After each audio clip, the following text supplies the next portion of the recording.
বাড়ির থেকে আসার পরে হচ্ছে পরের দিন রান্না করা আলু দিয়ে পুঁই শাক, এখন হচ্ছে কাঁচকলা দিয়ে কই মাছ, ছোটো কই জালে ধরছিল সেই কই মাছ।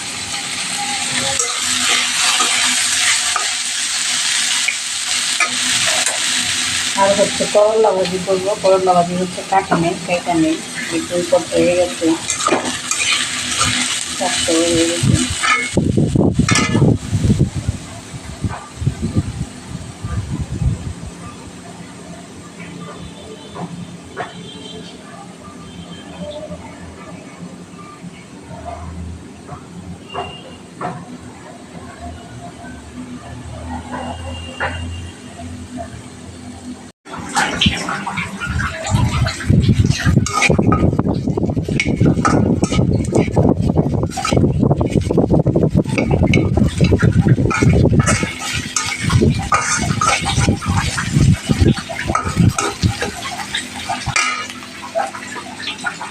আবিরা করে স্কুল থেকে এসে পড়ছে, এখান থেকে নিয়ে ভাত খাইতেছে।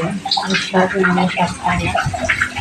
করলা ভাজিতে আলু দিইনি, 3-4টা করলা ছিল, কইতে যেতেছে, এই কারণে শুধু এমনি ভাজলাম।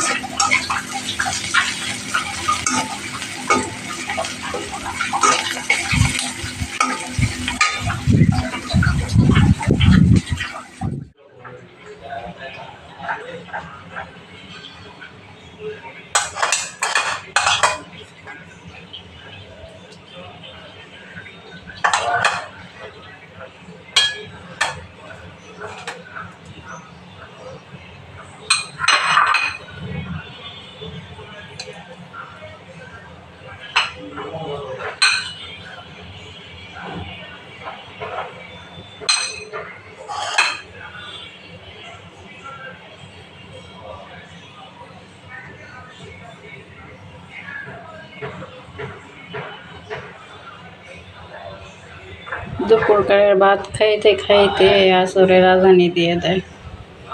আর করবো, একলা একলা সব কাজ করতে করতে সময় চলে যায়।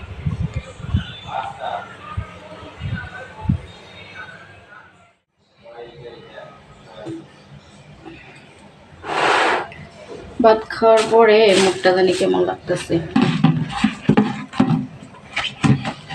দেখি কি জানি আনছে। আবিরে রাখবো আইনে ঘরে খাইছে, আবার নিয়ে আসলাম পাখির ঘরে ডিব্বায় রেখে দিই।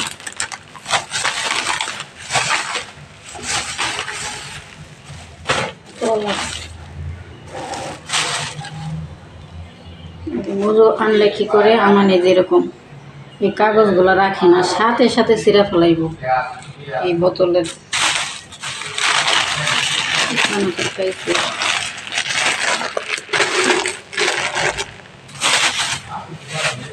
দেখি জিলাপি, জিলাপিটা তো সুন্দর।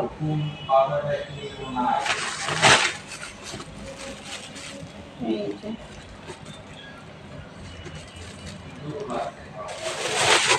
জিলাপি ফ্রিজে রাখুন, ঠান্ডাটা মজা লাগে।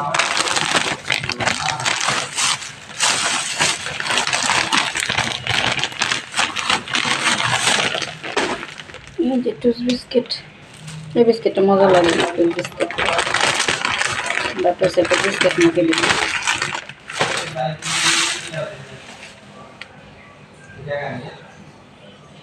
বড় ডিব্বার ভিতরে রাখতে হবে, এটা নিতে ফেলবো না। জিলাপি রেখে দিই, পরে ফ্রিজে রাখুন, মনে থাকবো নি আবার কি জানি থাকবো। ওইটার মধ্যে মনে হয় দই আনছে। হ্যাঁ দই, এই দই টই কি খায়, আমার কাছে দই তেমন একটা মজা লাগে না। আবিরের আব্বু প্রচুর দই খেতে পারে। এদিকে কালকে শুটকি আছে না, কি সেটা এই যে বেরি পরিষ্কার করতে কি আছে এটার মধ্যে, কে জানে, এটার মধ্যে মুড়ি রেখে দিই।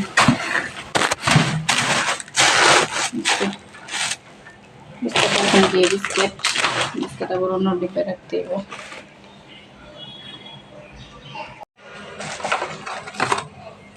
এই যে হচ্ছে দই,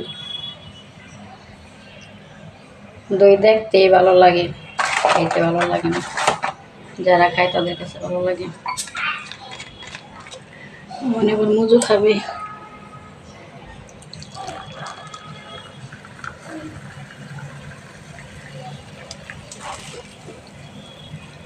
কলাটা ধরিয়ে দিয়ে বাইদা করে হচ্ছে জানালায় ঝোলায় রাখলে ভালো থাকবে। দই এগুলো ফ্রিজে রেখে দিই। পাখি নাও, তুমি এটি খাইবা? আস্তে আস্তে, গ্লাস যেন ভাঙে না। দাও, এগুলো ফ্রিজে রেখে দিই। ওটা দিবার জন্য।